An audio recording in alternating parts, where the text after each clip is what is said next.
Très heureux de vous avoir nombreux devant vos postes téléviseurs dans le cadre de cette émission Point Chaud. Point Chaud, votre magazine d'actualité. Point Chaud, le magazine d'actualité brûlante. Après un moment de trêve, un moment de répit, Apolline Kasonga, je suis là. Je retrouve cette grande émission au Point Chaud. L'actualité brûlante est là.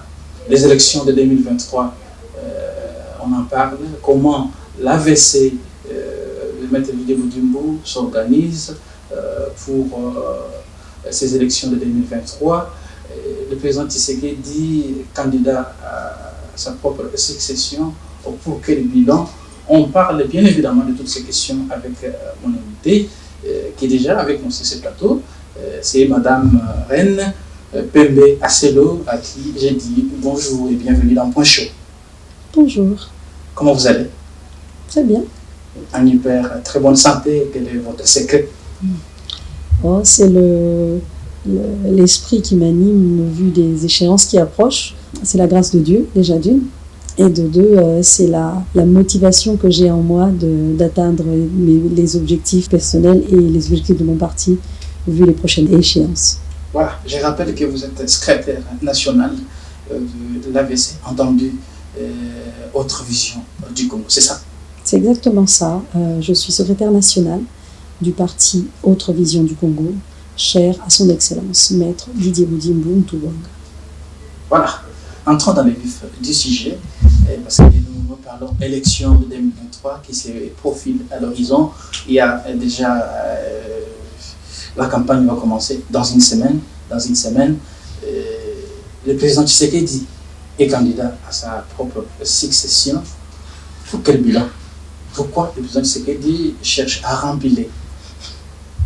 Simplement parce que ça fait 5 ans qu'il a impulsé des réformes qui sont très importantes et qui sont censées accompagner cette vision d'améliorer la vie des Congolais. On a vu que cette vision était guidée par le fait de mettre le Congolais au centre de son action politique, sociale, économique. Alors, pour voir concrétiser toute cette démarche pour le peuple congolais, eh ben, nous nous battrons pour qu'il puisse asseoir ce deuxième mandat.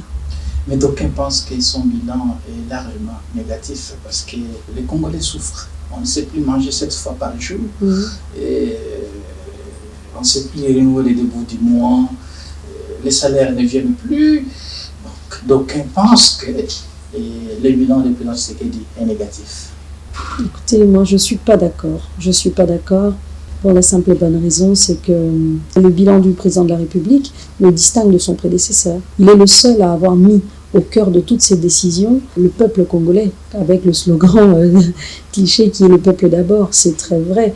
Nous avons vu, je peux le répéter encore, la gratuité de l'enseignement qui a permis à 6 millions d'enfants de retrouver le chemin de l'école. Et on sait, pour une qualité qui va tendre à s'améliorer et cette lenteur qui peut paraître, je dis bien paraître, est à la hauteur des difficultés auxquelles nous sommes confrontés, vu le chaos dans lequel le président de la République a trouvé ce pays 5 ans auparavant. Moi, en tout cas, je peux vous dire que c'est un début de réussite. Et je fais partie de ceux qui croient fermement que pour remettre le Congo sur pied, il faudrait miser sur l'éducation. Donc ce principe de gratuité d'école est un début, pour moi, redonner la dignité qu'il faut au peuple congolais. Il y a également cette réforme autour de la gratuité de la maternité. Est-ce que ça a déjà commencé? Écoutez, en tout cas, je peux vous dire que bon nombre de personnes de mauvaise foi vont penser qu'il s'agit d'encourager les gens N'est-ce pas pour les besoins électoralistes? Non, puisqu'il y a tout un plan derrière ça. Justement, il faudrait prendre le temps d'étudier ces réformes. Cette réforme n'est pas seulement le fait de lancer un slogan en disant que venez accoucher gratuitement. Il y a réellement une politique de prise en charge pré- et post-natale qui va permettre non seulement de permettre aux foyers, aux couples en tout cas, aux femmes qui vivent de façon précaire à ne pas se mettre en danger lors d'un accouchement, mais aussi d'installer une rééducation, une prise en charge dans le cadre d'un planning familial qui va permettre justement aux Congolais de mieux gérer la maternité et de s'inscrire dans des vrais plans de vie qui permettent justement d'améliorer les qualités de vie des Congolais. Mais pas aussi une conséquence négative avec cette gratuité de maternité. où certaines personnes peuvent se dire non, maintenant que la maternité est gratuite, je dois mettre au monde. Et ça peut créer la surpopulation, par exemple. Je vous ai parlé tout à l'heure de cette volonté d'appliquer un programme de planning familial. C'est pour ça qu'on parle d'une prise en charge qui sera pré- et post-natale. C'est-à-dire que lorsqu'on reçoit quelqu'un qui vient s'inscrire dans ce cadre-là, il a un accompagnement qui dépasse le fait de l'accouchement même.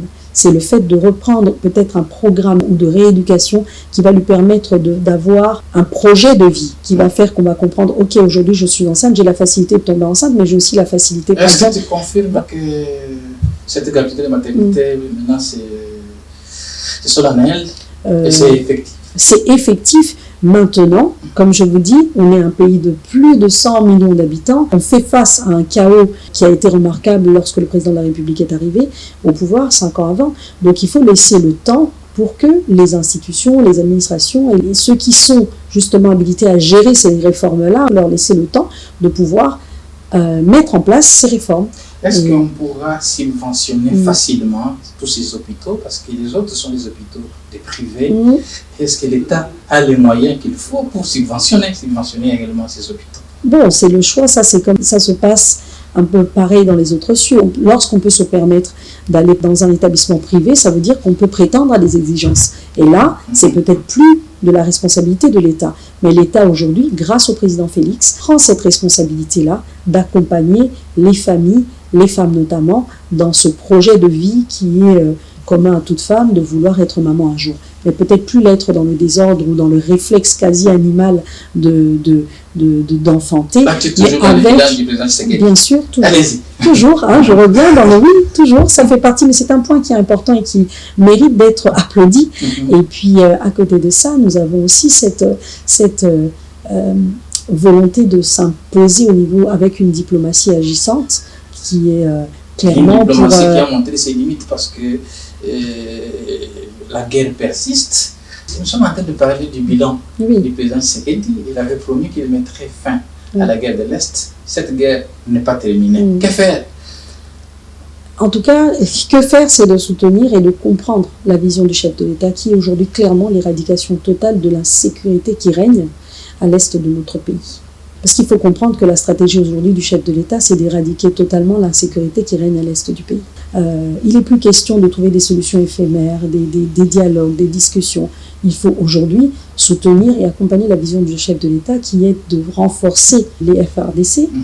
Il est question de comprendre aussi que dans cette vision, il y a le fait de favoriser la mobilisation, l'éducation patriotique du peuple congolais et de la sensibilisation à l'autodéfense qui va accompagner aussi tous ces efforts de l'État, de pouvoir permettre aux Congolais de comprendre qu'il faut un sentiment patriotique en phase avec nos réalités qui vont permettre justement d'accompagner et de nous défendre nous-mêmes face à un ennemi qui est clairement identifié aujourd'hui grâce au président Félix. On sait aujourd'hui que c'est le Rwanda qui est la porte d'entrée de toutes les attaques que nous avons.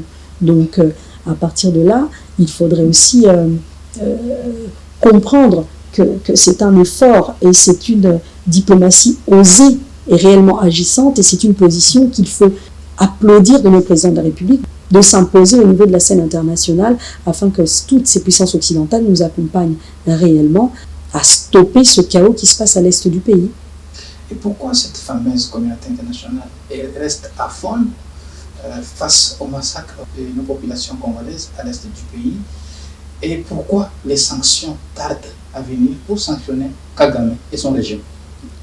Je peux difficilement parler à leur nom, mais tout ce que je sais aujourd'hui, c'est que c'est à la hauteur de ce que vaut notre pays. Dans cette question de l'Est, moi, je suis vraiment admiratif du courage dont a fait preuve le président de la République en mettant en évidence les raisons pour lesquelles notre pays est attaqué. Nous avons des richesses aujourd'hui que les personnes qui nous ont dirigés avant n'ont pas su faire profiter les Congolais. Et du coup, les voisins se sont permis de se servir. Alors aujourd'hui, ça a peut-être comment on peut dire ça, notre hospitalité a autorisé, nous a laissé peut-être faire entrer des infiltrés ou des gens chez nous qui, eux, sont venus pour se servir avec un but de nous prendre ce que nous avions de plus cher sans vraiment savoir et se rendre compte que c'est ça même qui est aujourd'hui convoité par tout le reste du monde.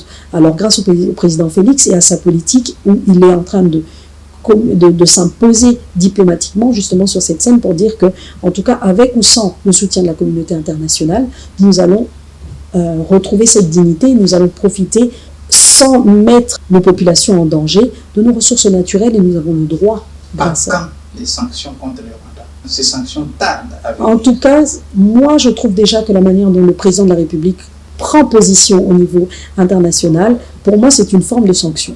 La sanction en tout cas de la RDC aujourd'hui de pouvoir pointer du doigt clairement le Rwanda pour dire que voilà, nous ne vous permettons plus de venir faire la guerre chez nous. Donc on est en train de mettre en place, pour nous, en tout cas de notre essor, c'est déjà pour moi une sanction. Maintenant, en s'agissant de la communauté internationale, oui, ils savent très bien ce qu'ils sont en train de faire, ils savent très bien pour qui ils sont en train de combattre. Nous, on sait en tout cas qu'on ne se laissera plus faire. Donc pour les sanctions internationales, je ne peux pas parler à leur place, mais une chose est sûre, c'est qu'on compte clairement, si nous ne sommes pas défendus par les communautés internationales, les Congolais aujourd'hui, grâce justement à ce que je vous disais aussi, à ce réveil de sentiments patriotiques où les Congolais doivent savoir qu'on doit se lever nous-mêmes pour nous battre. Si les gens ne nous défendent pas, nous allons apprendre à nous défendre tout ça. Nous allons apprendre à nous battre pour l'intérêt supérieur de la nation.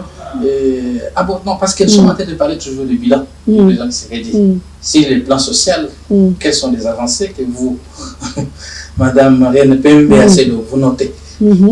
D'accord. Aucun président de la République auparavant n'a apporté autant d'amélioration sociale des Congolais. Je suis désolée, je vais encore le répéter, il a quand même permis aux enseignants d'avoir une augmentation de salaire, les militaires. Il multiplie chaque jour les initiatives pour accompagner l'entrepreneuriat congolais, notamment des jeunes. En tout cas, il essaie de mettre en place tout un tas de réformes qui va favoriser la création de millionnaires congolais. En tout cas, notamment par le... Vous en connaissez un qui sont devenus millionnaires? C'est une réforme, c'est en train de... La machine est en marche. Je vous ai dit, moi, je ne pourrais que vous rappeler justement que 5 ans auparavant, nous partons d'un chaos qui était total. Aujourd'hui, il y a des réformes qui sont mises en place. Comme beaucoup de grandes choses, ça met un peu de temps à se mettre en place. Aujourd'hui, sans citer, parlons des principes, je peux vous dire que les réformes sont là et les initiatives sont là. Et très bientôt, nous allons pouvoir cueillir ces fruits qui seront mûrs à point.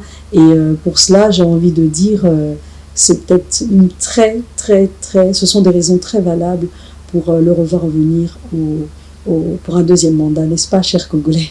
Là, vous êtes déjà en campagne. Je ne sais pas si vous appelez campagne le fait. Si c'est ça, alors ça veut dire que ça fait déjà plusieurs années que je suis en campagne. Mais bon, attendons le 19 novembre pour respecter la loi autour des prochaines élections. Le président Tshisekedi, il est encore en fonction. Oui. C'est vraiment, il a un bilan à défendre, c'est ça? Ben, c'est exactement ça. J'ai envie de vous dire, vous me dites que je suis en campagne, je suis en train de soutenir par mon parti et par mes convictions personnelles. Bien sûr. Non, je voudrais il a de quoi. Il a de quoi. Je demande à tous les Congolais qui n'ont pas encore compris de voter massivement pour la réélection du président de la République parce que ça permettrait justement de cueillir les fruits justement. C'est pas encore le moment d'appeler la population à voter. Bon. Montrer les exploits du président de la République. Si constater les bonnes actions du président de la République en marche constitue là une campagne électorale, écoutez, je ne fais que souligner les actions du chef de l'État depuis 5 ans. Voilà. Vous qui nous prenez en cours, je vous rappelle que nous sommes sur ce plateau avec Madame René Pembe Aselo, qui est secrétaire nationale de l'AVC, entendu Autre Vision du Congo. On est en train d'épiloguer sur l'actualité de l'heure. Donc, revenons à présent à ce qui concerne votre formation politique qui est l'AVC. Comment vous vous organisez donc, pour les échéances électorales à venir au niveau de l'AVC? La question électorale est aujourd'hui placée au plus haut niveau au sein de notre parti Autre Vision du Congo. Nous avons tout un arsenal qui a été déployé pour accomplir notre ambition au sein du parti. Alors, nous avons des acteurs qui sont au travail nuit et jour pour pouvoir nous permettre justement d'atteindre, en tout cas les ambitions que nous nous sommes fixées, qui est d'abord la réélection de notre président de la République, Félix Antoine Tshisekedi Tshilombo à la magistrature suprême, d'atteindre un maximum de candidats à la députation nationale, provinciale et municipale. Et pourquoi votre parti n'a pas aligné un candidat à la présidence de la République? Vous n'avez pas d'ambition? Non, écoutez, notre parti, tous les membres de notre parti... Parce que je sais que l'objectif pour un parti politique, c'est conquérir le pouvoir et le garder longtemps possible. Et vous cette ambition est réelle. N'est-ce pas que vous êtes les dindons de farce pour d'autres grands partis politiques? Absolument pas. Il n'y a pas une question d'être dindon de la farce. Au contraire, nous croyons, en fait, aujourd'hui, notre parti croit qu'à la tête de la République démocratique du Congo, nous avons le meilleur candidat. Je le dis vraiment avec une conviction qui est personnelle, mais aussi commune avec toute ma famille politique. Nous sommes convaincus aujourd'hui d'avoir à la tête de la République démocratique du Congo le meilleur candidat. Donc aujourd'hui, je vais vous dire, ça ne réduit pas nos ambitions politiques. Au contraire, nous avons juste pris conscience au niveau de l'autre vision du Congo, grâce à la vision de notre autorité morale, Maître Didier Boudibou, grâce à la coordination de notre secrétaire général, Maître Magloire Kassongo, et tous les cadres de notre parti. Nous avons conscience que la manière dont on va exercer notre vie politique n'est pas forcément l'accès à la magistrature suprême. Au contraire, nous avons un président de la République aujourd'hui. Nos ambitions vont aussi du fait de l'accompagner à ce qu'il soit réélu pour qu'il puisse justement, grâce à nous, en ayant beaucoup de députés, fidèles à cette vision, justement, pouvoir accompagner et l'aider à asseoir sa vision pour le développement du Congo. Donc ce n'est pas réducteur de ne pas forcément être de façon opportuniste un candidat à la présidentielle. Au contraire, soutenir un candidat nous permettra, notre candidat, le candidat qui nous a redonné foi à un Congo prospère, et là déjà une très belle façon de démontrer notre amour et notre ambition pour le Congo. C'est ça même la raison pour laquelle vous êtes effacé au niveau de la présidence de la République. Bon, écoutez, à partir du moment où on a peut-être un chef, vous connaissez l'adage qui dit que derrière un grand homme, il y a peut-être de grandes femmes, oui. Une grande femme. Oui. Eh bien, c'est pareil. Moi, j'ai envie de vous dire que derrière un grand chef de l'État, il y a des partis politiques qui sont grands, forts, mais qui vont peut-être soutenir et accompagner sa vision. Ça ne fait pas de nous des petits, au contraire. Nous serons les artisans derrière le chef de l'État pour son prochain mandat. Voilà. Votre parti politique AVC, vous avez quand même, parce que nous tendons vers les élections, est-ce que vous formez vos témoins pour les prochaines séances électorales? Vous les formez au civisme électoral, par exemple? Je ne vais peut-être pas dévoiler là toutes nos stratégies quand même. Hein. Je peux juste vous dire que de la même manière dont on a surpris avec le seuil de recevabilité de nos candidatures à la députation, aux différentes députations, nous allons surprendre de la même façon. Je peux vous garantir qu'il y a une batterie de personnes qui travaillent nuit et jour. C'est une véritable armée qui travaille à coordonner justement nos stratégies qui vont nous permettre de gagner à tous les niveaux, c'est-à-dire la réélection de notre président de la République, Félix Antoine Tshisekedi Tshilombo, l'atteinte d'un grand nombre de candidats nationaux, provinciaux ainsi que municipaux. Madame René Pembe-Asselo, ne trouvez-vous pas que vous pouvez quand même vous livrer à la formation, à vos membres, à vos militants, pour leur dire qui voter, pour qui voter, et puis qui ne s'adonnent plus au vandalisme. Après les résultats, ils doivent accepter sportivement les résultats des urnes. Les images sont la formation s'avère importante. Vous savez, je vous ai dit tout à l'heure, lorsqu'on parlait même au niveau de la gratuité de l'enseignement, j'ai dit au niveau de notre parti, nous savons aussi que parmi les réformes à mettre en place pour que le Congo soit prospère, il y a la formation. Et notamment dans notre vie politique, nous accompagnons même nos électeurs potentiels justement dans la compréhension et une lecture de leur réalité qui leur permettra de faire un choix juste pour les prochaines élections. Donc je peux vous dire que quand je vous ai parlé d'une armée qui est là, qui travaille nuit et jour pour accompagner nos candidats, et nous accompagnons également nos électeurs pour qu'ils puissent faire des choix qui leur donnent le droit, exactement, qui leur donnent le droit de revendiquer ce qui leur revient. D'ailleurs, on a mis en place également je peux vous donner un ou deux exemples. Nous avons choisi d'être représentés dans tous les recoins de la RDC par des candidats qui sont au plus proche justement de ces populations pour mieux comprendre les problèmes auxquels ils font face et pour mieux y répondre afin de concrétiser cette vision du chef de l'État. Une autre question me vient à l'esprit de ce que nous allons faire un exercice ensemble avec vous, Madame René Pembe Asselo. Il y a certains candidats qui disent qu'ils ne vont pas respecter les résultats proclamés par la CENI et ils s'en tiendront aux résultats proclamés par les structures de la société civile, le CENCO, le CCI. Est-ce que vous avez un commentaire à passer? Bon, on doit respecter ce qui est prévu. Il y a toute une organisation qui est mise en place pour les élections. S'il ne fallait que s'en tenir à la société civile, je pense que tous les autres organes n'existeraient pas. Donc je pense, c'est pas moi qui vais encourager le peuple congolais à s'inscrire dans une espèce d'indiscipline. La seule institution habilitée à proclamer les résultats, c'est la CENI. C'est exactement ça. Donc je pense que, et si dans la CENI, les personnes auxquelles vous venez de faire allusion font partie de cet organe, je ne vois pas pourquoi on doit arrêter cette politique de vouloir toujours combattre, être contre les gens. On peut être ensemble et proclamer des résultats en bonne et due forme. Voilà. Vous êtes de l'AVC. Ça fait combien de temps l'AVC existe? C'est pas créé à la veille des élections ici, juste pour avoir des postes. Vous rigolez, j'espère. Nous avons 7 ans d'existence. Nous avens 7 ans d'existence. 7 ans d'existence. 7 ans d'existence. C'est pour vous dire que nous ne sommes pas des gens pressés. Au contraire, nous, bien sûr. Et je vous ai dit, la vraie vie, ça se passe quotidiennement tous les jours. Et ça fait 7 ans que nous abattons un travail formidable et nous nous assurons d'avoir une couverture nationale et un impact sur le terrain. Vous êtes membre de l'Union Sacrée. Nous sommes membres de l'Union Sacrée, mais depuis, nous sommes aussi membres d'un regroupement. Donc aujourd'hui, nous sommes même AVC-A. Donc AVC et alliés. Exactement. Vous avez aligné combien de candidats au niveau des législatives nationales?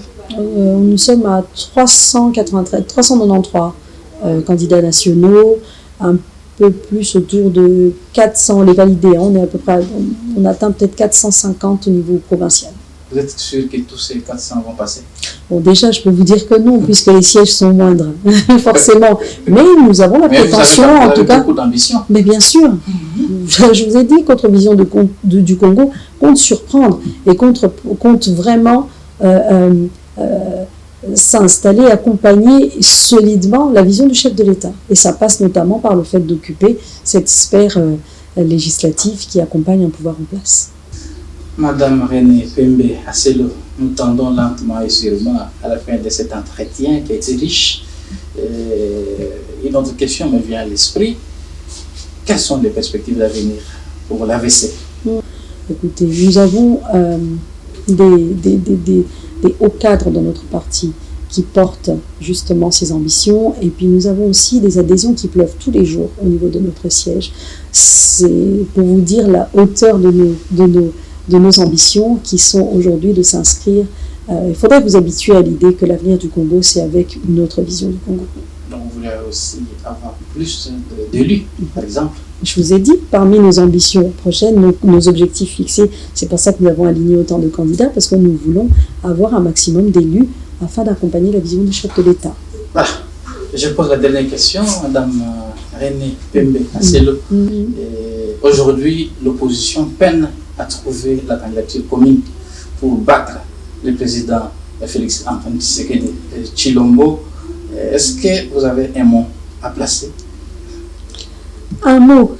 Je pourrais en avoir un peu plus, mais bon, disons que la lecture que moi j'en fais, c'est que pour ces prochaines élections, cette opposition manque de leadership, manque d'une âme réelle qui leur permet d'asseoir une véritable vision. C'est pour ça qu'on voit que tous les jours, ils changent de position, d'alliance, etc. etc.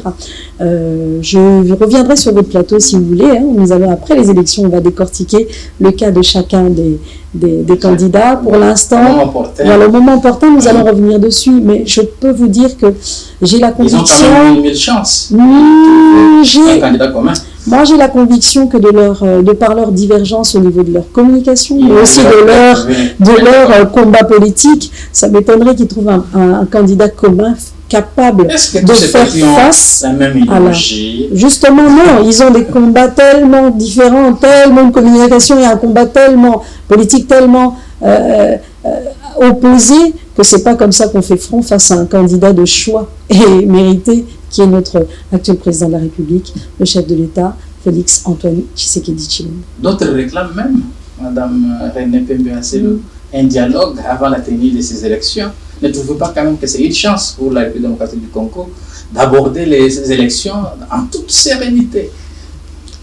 Écoutez, le dialogue est un principe, est une vertu même, que le président de la République il a eu recours à cette démarche dès son arrivée au pouvoir. Il a fait appel à tous les Congolais, de l'opposition, de la majorité, de tout ce que vous voulez, venez avec moi pour que nous puissions remettre le Congo sur pied. Aujourd'hui, nous sommes à l'aube des élections. Nous sommes à la porte des élections. L'heure n'est pas au dialogue. L'heure est de s'acquitter de ce droit et de ce droit d'aller aux élections. Il faut faire un choix. Et donc, c'est pas aujourd'hui qu'on va dialoguer sur quoi. Il faut aller aux urnes, il faut demander à vos militants, il faut s'engager le 20 décembre. Il s'agit de permettre aux Congolais en bonne et due forme d'aller exprimer leur volonté dans les urnes et de ne pas nous distraire dans des dialogues qui n'ont pas leur place aujourd'hui. C'est une arène, elle est ouverte à vos marques, prêts, partez. Je vous rappelle que nous recevions sur ce plateau Madame René Pembe-Acelo.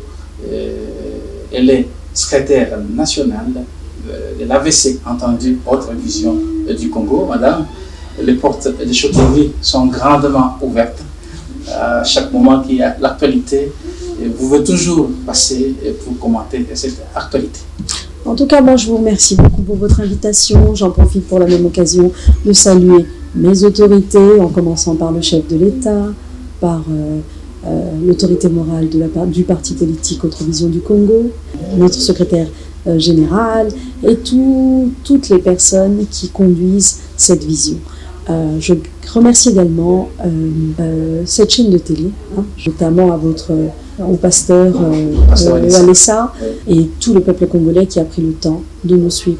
Ça n'est fini complètement avec ces numéros de Point Chaud. J'ai bien le plaisir de suivre sur les antennes de Show TV, donc chaque samedi et dimanche.